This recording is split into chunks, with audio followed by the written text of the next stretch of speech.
मुंबईत पाहिलं, पण मुंबईत एवढ्या पाहायच्या जागा आहेत हे मला माहित नव्हतं.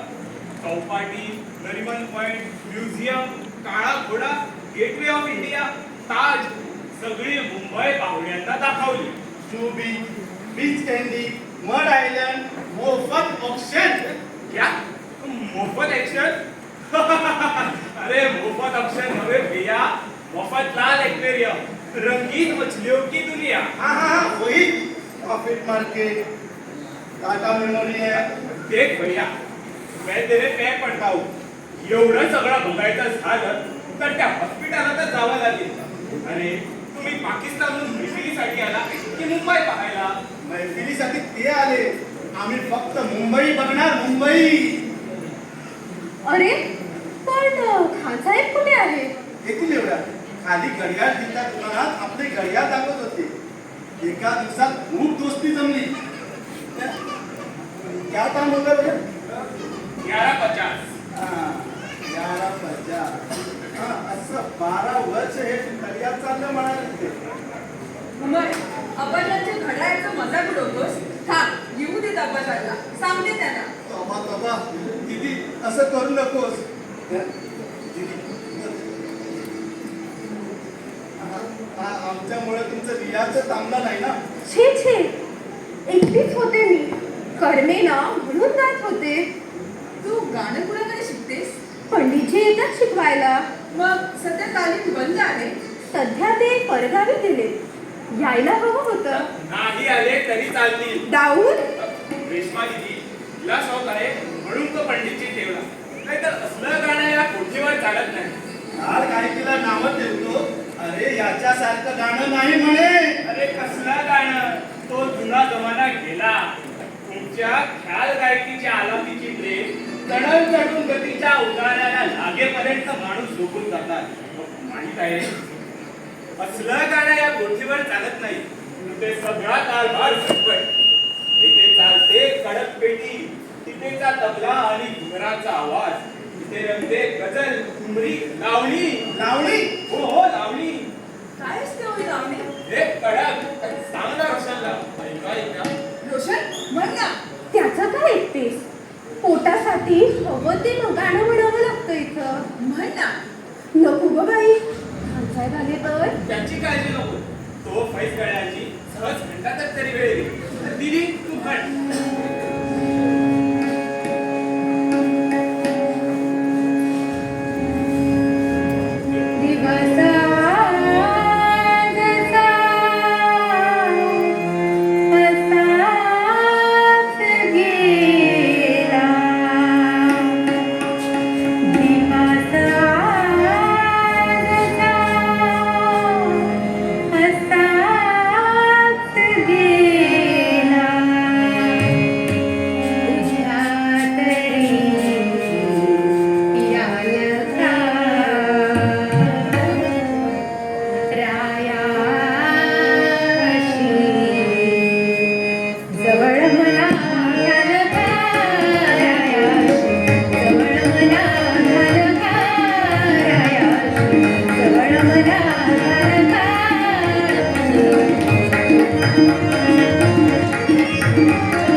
रमला